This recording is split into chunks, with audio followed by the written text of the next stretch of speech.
Jamaah sekalian, bapak-bapak serta ibu-ibu yang saya hormati, alhamdulillah kita bersyukur kepada Allah Subhanahu wa taala. Salawat dan salam atas Rasulullah sallallahu alaihi wasallam beserta keluarga dan sahabatnya. Seperti biasa kita awali pengajian ini dengan membaca suratul Fatihah. Al-Fatihah. Bismillahirrahmanirrahim. Alhamdulillahirabbil alamin arrahmanir rahim maliki yaumiddin. Iyyaka na'budu wa iyyaka nasta'in ihdinas siratal mustaqim siratal ladzina an'amta 'alaihim ghairil maghdubi 'alaihim waladdallin. Amin. Dalam beberapa minggu yang lalu kita sudah mengaji, memahami, mudah-mudahan pada paham tentang berbagai macam sholat sunnah, baik yang muakkad maupun yang ghairu muakkad, baik yang sunnah berjamaah mengerjakannya maupun yang tidak sunnah mengerjakannya. Maka malam hari ini kita akan mengaji tentang istilah-istilah yang ada hubungannya dengan perbuatan sunnah, baik sholat maupun yang lainnya. Setelah nanti kita mengaji istilah-istilah yang berkaitan dengan perkara sunnah atau ibadah sunnah, diharapkan nanti kita bisa mengetahui sholat sunnah mana yang mesti kita kerjakan dan sholat sunnah yang seperti apa yang mesti kita tinggalkan. Juga diharapkan kita nanti tidak mudah menuduh orang ketika ada yang menjelaskan atau melakukan ibadah sunnah yang secara kebetulan mungkin kita belum belajar tentang sholat sunnah tersebut atau barangkali tidak sesuai dengan pelajaran kita. Maka kita tidak mudah menyalahkan. Tidak serta-merta ketika ada orang yang berbeda dengan kita dalam ibadah, terutama ibadah sunnah, kemudian mengatakan bid'ah, sesat, neraka, gitu ya. Karena itu yang gampang benar gitu. Ketika nggak sama dengan cara ibadahnya, langsung saja disebut salah. Yang parahnya ya tadi disebut bid'ah, sesat, neraka. Ini udah kayak neraka ya gitu. Jadi panitia neraka. Nah nanti mudah-mudahan setelah kita paham istilah-istilah ini tidak akan terjadi hal itu. Tapi kita lebih menghargai, lebih menghormati perbedaan dalam masalah ibadah sunnah.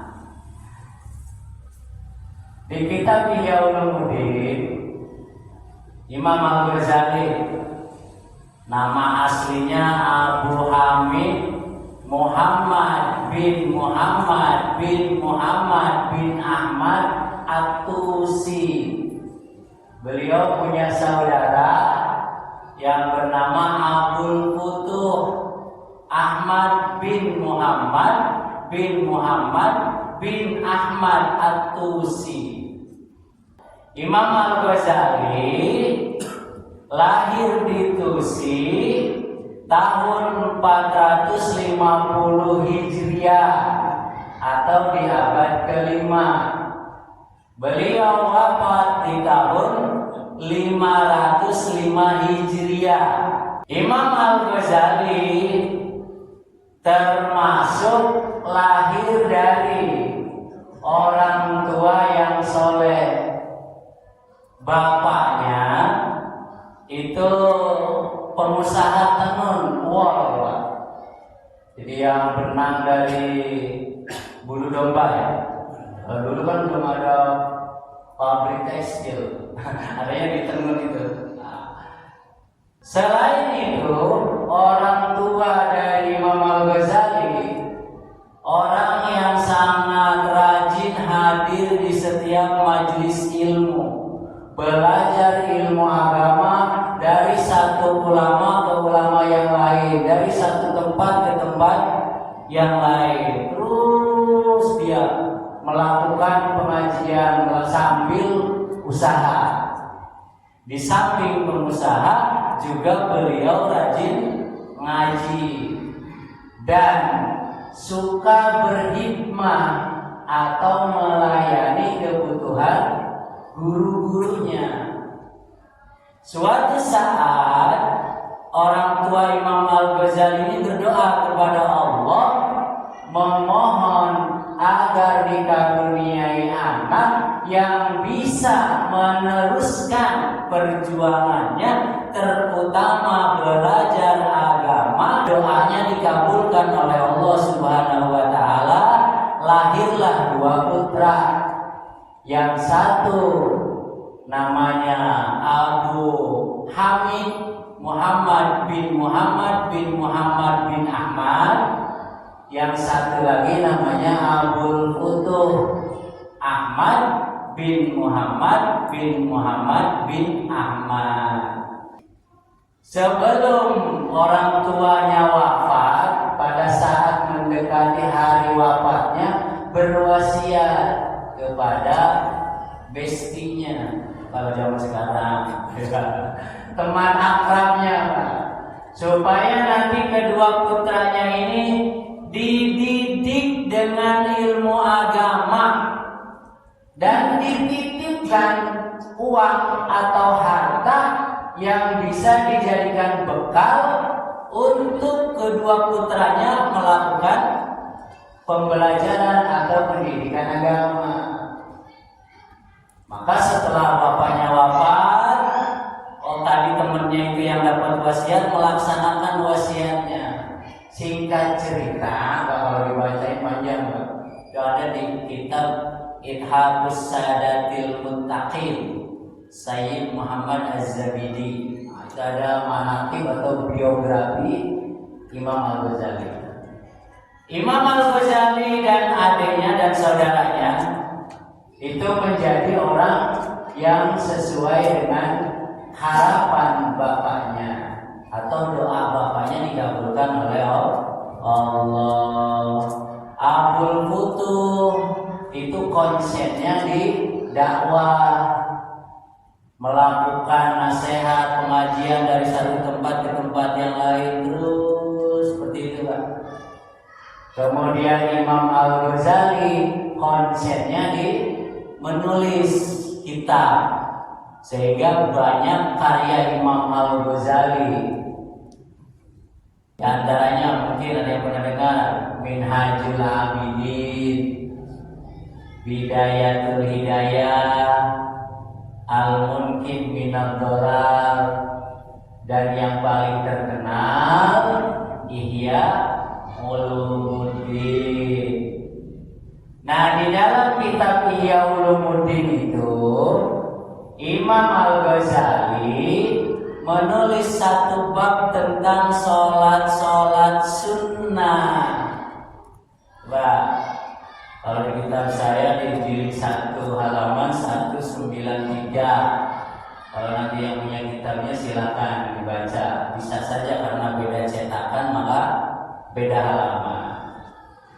Al-babu sab'u minan nawafil minas sholawati.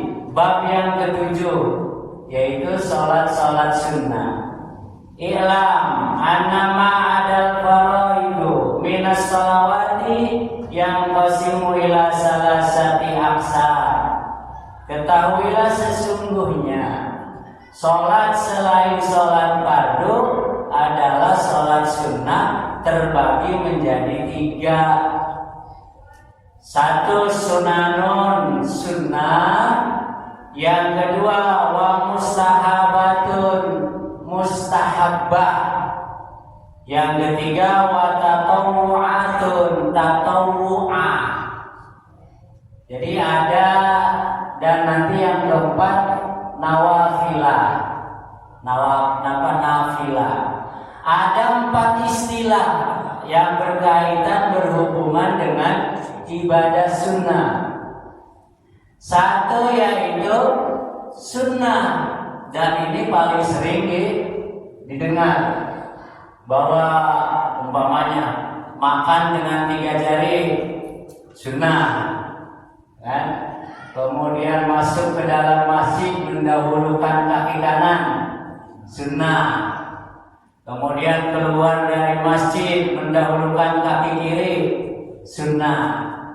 Begitu juga ada sholat sunnah, yaitu segala macam sholat atau ibadah yang sering dikerjakan oleh Rasulullah dalam kesehariannya, dan ini biasanya disebut sunnah muakkad. Contohnya sholat sunnah rawatib, qabliyah, ba'diyah, yang dikerjakan sebelum dan sesudah sholat fardu. Kemudian contoh lain lagi, sholat duha, sholat witir, sholat tahajud. Yang kedua mustahabbah. Kalau mustahabbah, Rasulullah pernah melaksanakannya, walaupun hanya 1 kali, pernah. Contohnya sholat gerhana, Pak. Di sini ada sholat di kitab Fiqh Sunnah Sayyid Sabiq. Ada keterangan dari Sayyidah Aisyah radhiyallahu anha qalat, khasafati syamsu bi hayatin Nabi sallallahu alaihi wasallam. Fa kharaja Rasulullah sallallahu alaihi wasallam ilal masjid. Faqama fakabbara wa sabban nas wara'ahu. Faqtara qira'atan tawilatan. Summa kabbara faraka'a ruku'an tawilan huwa adna minal qira'atil ula. Al-hadis, terus nanti banyak hadisnya.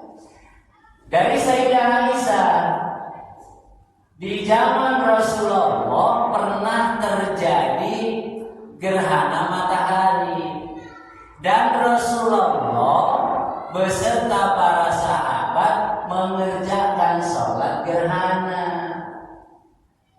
Sholat sunnah yang pernah dikerjakan oleh Rasulullah yaitu sholat istisqa. Di sini ada hadis dari Ibnu Abbas, qala kharaja Nabi sallallahu alaihi wasallam mutawadi'an mutabadzilan mutakhasyian mutarassilan mutadarri'an fa shalla rak'ataini kama yusalli bil 'idi lam yakhthub khutbatakum hadihi. Hadis ini disahihkan oleh Imam At-Tirmidzi. Rasulullah pernah keluar untuk mengerjakan sholat istisqa menggunakan pakaian yang sederhana, yang biasa. Mustahabbah itu bisa jadi Rasulullah tidak mengerjakan sholat sunnahnya, tetapi ada riwayat hadis yang menjelaskan tentang fadilah atau keutamaan sholat sunnah. Contoh, sholat istikharah.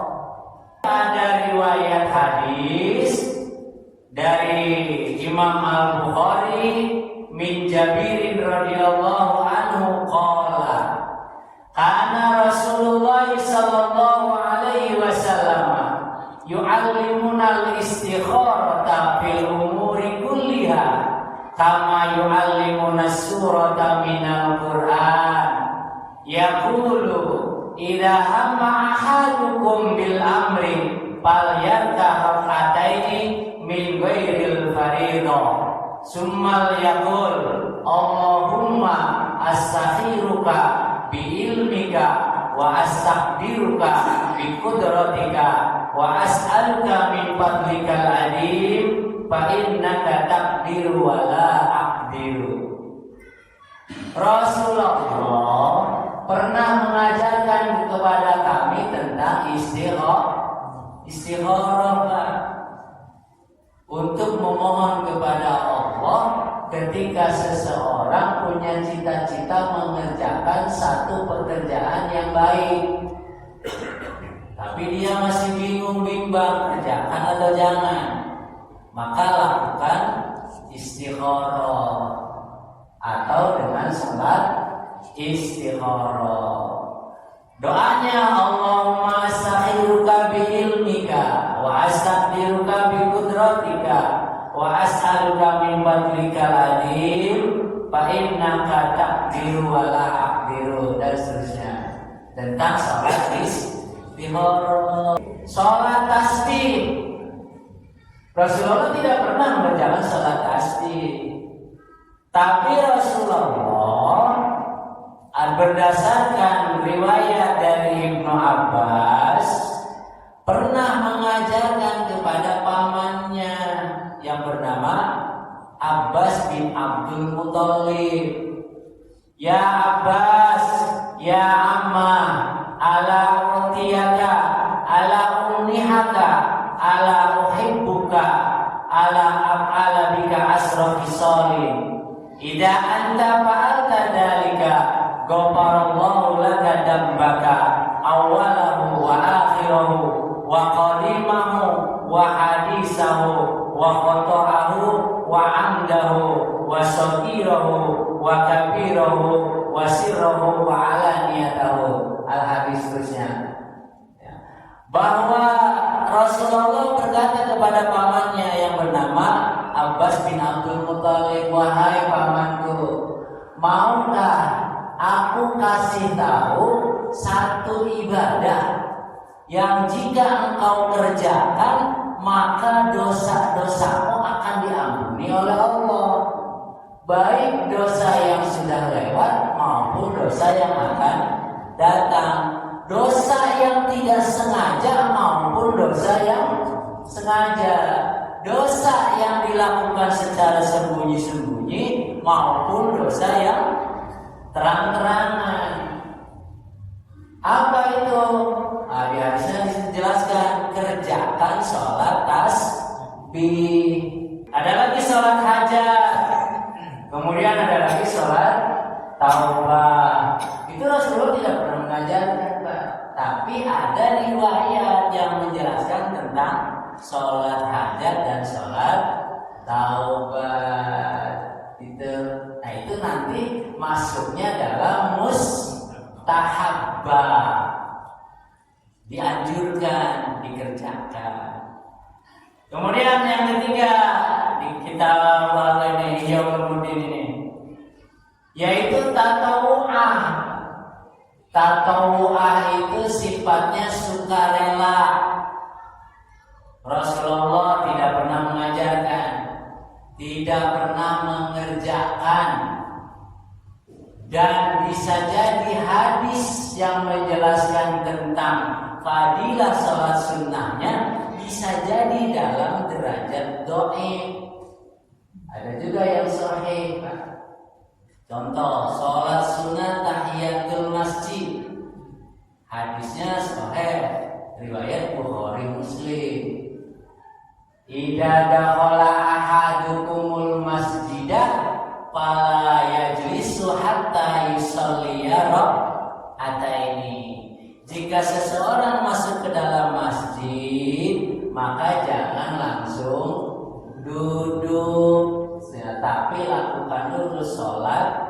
2 rakaat.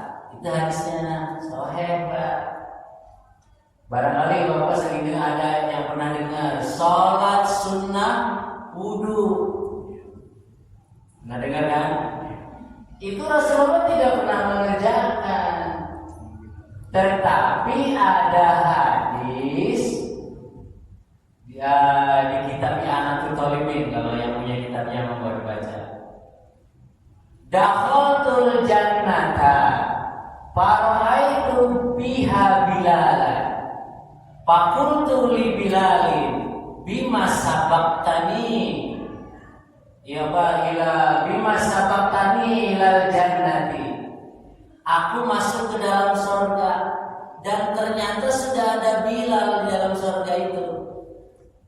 Maka aku bertanya kepada Bilal, bima sabaqtani ilal jannati, amal apa yang kamu kerjakan sehingga kamu mendahului saya masuk ke dalam surga itu? Maka Bilal jawab, qala la a'rifu syai'an, saya enggak tahu Rasul, illa anni la ahdasu wudu'an, kecuali saya sering setiap selesai wudu kemudian sholat 2 rakaat. Nah itulah yang kemudian ada sholat sunnah wudu. Rasulullah bukan mengerjakan, sahabat Bilal yang mengerjakannya. Tapi ada kejadian, ternyata sahabat Bilal sudah ada di surga dengan fadilah sholat sunnah wudu. Ada lagi sholat sunnah awabin. Pernah dengar nggak? Sholat sunnah awabin yang dikerjakan kapan? Dikerjakannya setelah sholat ba'diyah maghrib. Sholat sunnah awabin, ada juga yang disebut sholat sunnah goflah. Ada riwayat hadisnya. Rasulullah tidak mengerjakan sholat sunnah awabin, tapi ada riwayat hadis. Man ahabba ayyahfadallahu alaihi imanahu fal yusolli rak'ataini ba'da sunnatil maghribi fayaqra'u fi kulli rak'atin fatihatal kitab wa qul huwallahu ahad 6 marrat wal muawwidataini marratan. Barang siapa yang imannya ingin dipelihara oleh Allah, maka laksanakan sholat 2 rakaat setelah sholat sunnah ba'diyah maghrib. Setiap rakaatnya baca surat Al-Fatihah sekali, baca surat Al-Ikhlas 6 kali, dan baca surat Al-Falaq, surat An-Nas masing-masing 1 kali. Sholat awabin itu kan keterangan barusan setelah sholat maghrib, tapi karena masih penjelasan itu dilakukan sebelum sholat subuh, dibilang sholat awabin juga itu gimana? Ya bisa jadi barangkali ada keterangannya Pak. Saya pernah dengar gitu. Iya. Dikasih pencerahan gitu. Jadi sholat awabin itu bisa dilakukan sebelum sholat subuh. Gitu. Jadi berarti itu kalau kita tidak bisa langsung menyalahkan juga, bisa jadi beliau punya dasar, punya referensi, ya tidak bisa langsung menyalahkan juga. Tapi kalau di kitab Anatul Talibin, kemudian di kitab Nasyarihul Ibad, itu dilaksanakan di antara maghrib dan isya. Nah nanti Bapak tinggal cari kejelasan Pak. Ya, jangan salahkan juga Pak. saya nggak menyalahkan, cuma saya pernah kasih keterangan. Oh iya, berarti kan ada konfus di sini kan. Tinggal nanti dicari itu sumber dari mana. Nah, yang saya ungkapkan sumber dari kitab Anatul Talibin, kemudian dari Nasyarihul Ibad atau di kitab Sebenarnya beliau dalam menjelaskan tidak seperti referensi yang seperti Kiai jelaskan seperti ini. Kalau Kiai kan ada referensinya jelas, dia hanya ngomong aja gitu. Gitu aja gitu. Iya, makasih. Iya, bagus. Karena sudah Orang masih sholat. cukup jelas. Ya. Itu tatawu'at.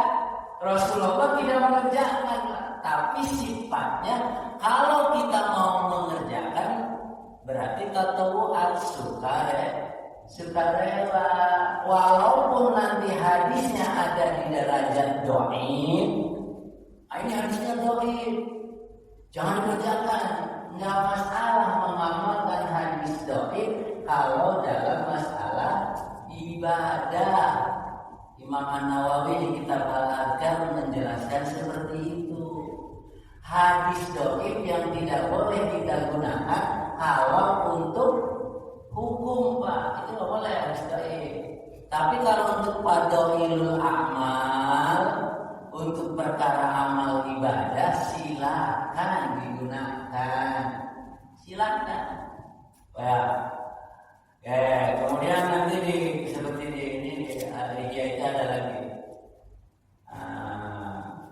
Tapi ini agak jarang. Ya, pasti jarang yang melakukannya karena rata-rata ulama fikih melarang untuk mengerjakan sholat sunnah yang 3 ini. Nah, itu ulama fikih rata-rata melarang. Di sini ada di Ihya Ulumuddin. Amma sholat rajab, yaitu sholat sunnah di hari Kamis pertama di bulan Rajab. Barangkali ada yang pernah dengar. Entah dari itu atau dari mana. Sholat sunnah di hari Kamis atau malam pertama bulan Rajab, malam Jumat pertama di bulan Rajab.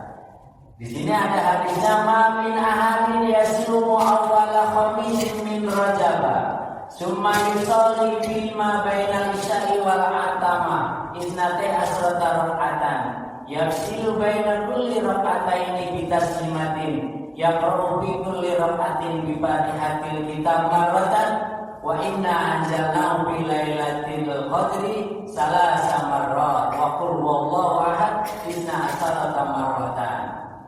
Faidah barokah min salatihi shalla alaihi sab'ina marratan, yaqulu Allahumma shalli ala Muhammadin nabiyil ummi wa ala ali, dan seterusnya hadisnya.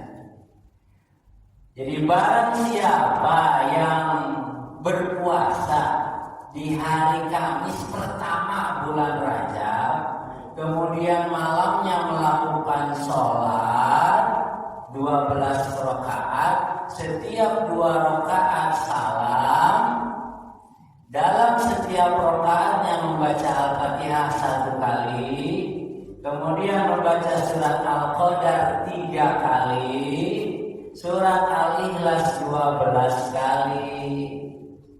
Setelah selesai mengerjakan 12 rakaat, kemudian membaca sholawat 70 kali, Allahumma shalli ala Muhammadin nabiyil ummi wa ala ali.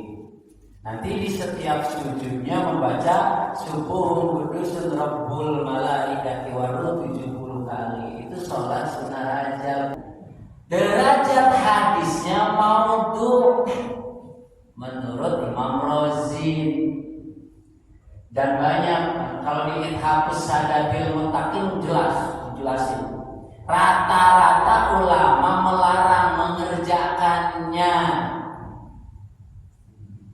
Sholat sunnah di malam pertama bulan Rajab 12 rakaat. Rata-rata ulama, apalagi ulama fikih, melarang untuk dikerjakan. Kemudian ada lagi, barangkali ada yang pernah dengar, dan ini ada yang melakukan, Pak, di Indonesia. Sholat sunnah 100 rakaat di malam nisfu Sya'ban.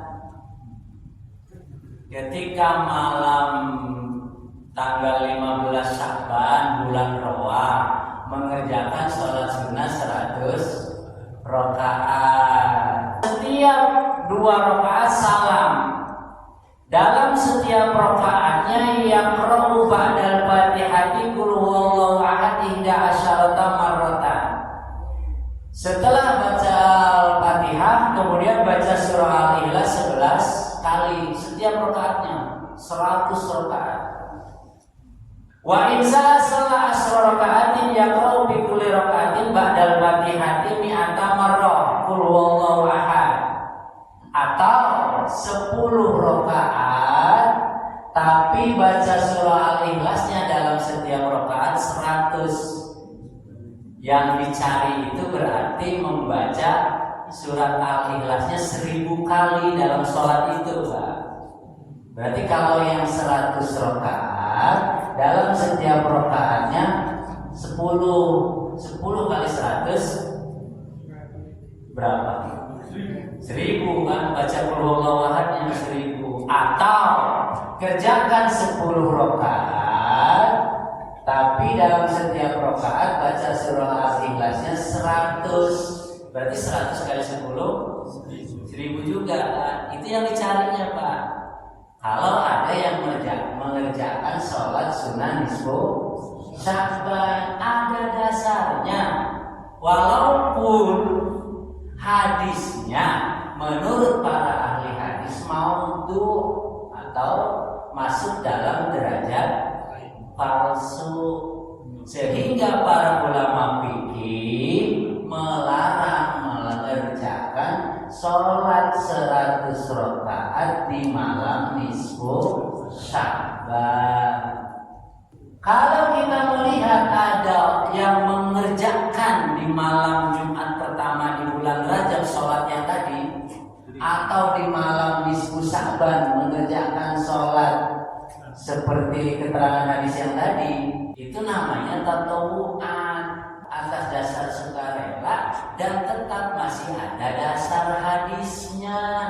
Jadi kita pun tidak bisa serta-merta menyalahkan mereka karena sifatnya tatawu'an. Paman tatawwa'a khairan fahuwa khairul lah. Kita maunya sedekah 100, ternyata ada lagi orang yang sedekahnya 150.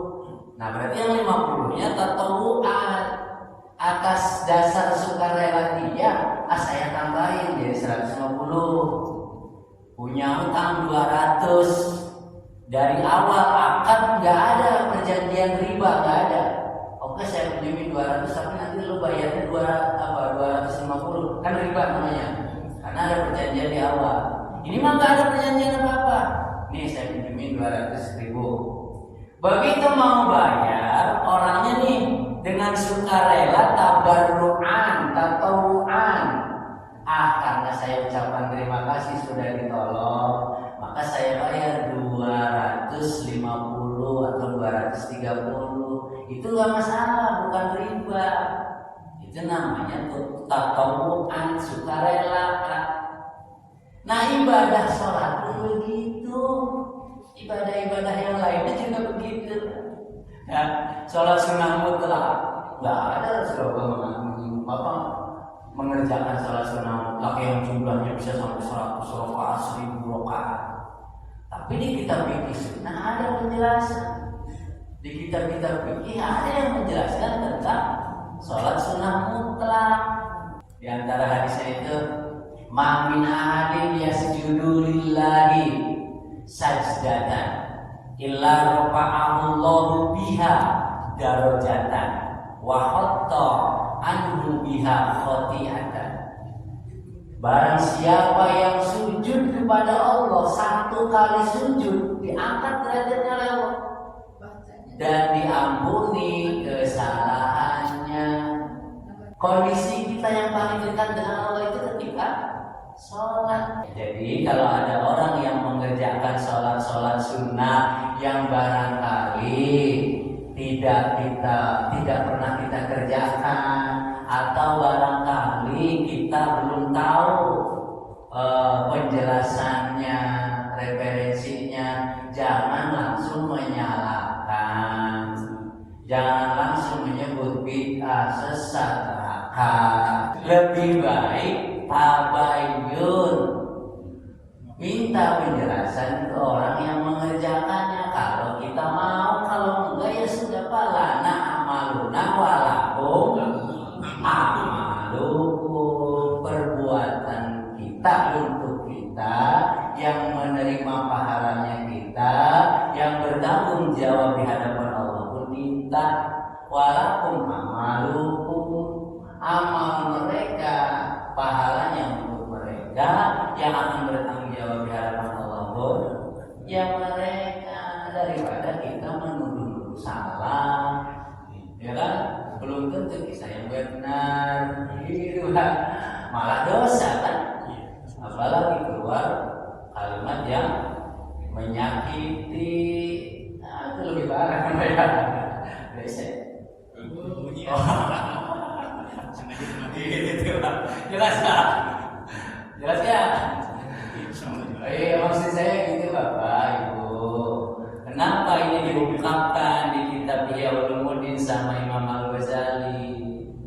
Istilah sunnah, mustahabah, tatawu'ah, dan nafilah, supaya kita nanti bisa memposisikan ini sholat ada di posisi mana, derajatnya sunnah atau mustahabah atau tatawu'ah gitu. Yang jelas kalau sunnah pasti Rasulullah mengerjakan,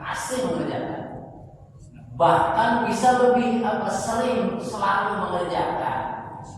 Ya, ada juga Rasulullah yang mengerjakannya hanya setiap tahun, karena memang waktunya setahun sekali. Contohnya apa? Idul Fitri, Idul Adha, itu Rasulullah setahun sekali, karena kan hanya setahun sekali. Sholat tarawih itu kan setahun sekali kan? Iya. Ada juga mungkin Rasulullah sekali atau dua kali atau beberapa kali pernah mengerjakan. Itu nanti masuk ke mustahabah. Boleh kita mengerjakannya, boleh. Contohnya sholat gerhana, kan nggak sering kejadian kan? Ya kan? Istisqa itu Pak. Itu bisa hanya sekali mengerjakannya, bisa Pak. Berarti kita masih mustahabah, dianjurkan untuk mengerjakan. Kemudian ada tatawu'ah. Rasulullah tidak mengerjakan, tapi selagi masih ada hadis yang menjelaskan tentang fadilahnya, tentang tata cara mengerjakannya, walaupun nanti mungkin derajatnya dhaif, bahkan sampai maudhu atau palsu, ya man sya'a fa'alahu wa man sya'a tarakahu. Yang mau mengerjakan berdasarkan keyakinan ilmu pengetahuannya, apalagi berdasarkan bimbingan guru, silakan. Yang tidak mau mengerjakan pun ya sudah, tidak usah dikerjakan. Itu yang terpenting jangan menyalahkan gitu. Maka ada nasihat dari Syekh Abdullah Mubarak, beliau mursyid thariqah Qadiriyah Naqsabandiyah Suryalaya. Nasihatnya, salah satu nasihatnya, jangan menyalahkan pengajaran orang, jangan menyalahkan murid orang lain. Contoh ini, Bapak belajar fikih ke saya, maka nanti orang yang tidak belajar fikih ke saya jangan menyalahkan orang-orang yang belajar fikih ke saya, Pak. Begitu sebaliknya. Bapak tidak bisa menyalahkan cara ibadah ya yang belajar ke guru lain. Jadi jangan saling menyalahkan, itu maksudnya jangan saling mencaci maki. Ayolah ibadah masing-masing berdasarkan ilmu pengetahuan yang kita pahami, yang kita yakini, gitu ya. Supaya itu yang misalnya yang nggak salah. Nggak salah juga bisa juga, karena tidur nggak salah juga. Pokoknya gini aja, kalau ada sesuatu yang janggal atau berbeda dengan kita, tabayun. Iya, ayo datengin minta penjelasan, oh bapak kok begini ya, oh iya gini. Nah kalau sudah ya sudah Pak. Ya karena atas keyakinan kita juga keyakinan ilmu kita tidak bisa saling memaksakan, gitu ya. Nah, tapi yang jelas ini udah beredar Pak di Instagram. Saya kemarin dapat di IG apa? Kalau IG apa namanya? Instagram ya.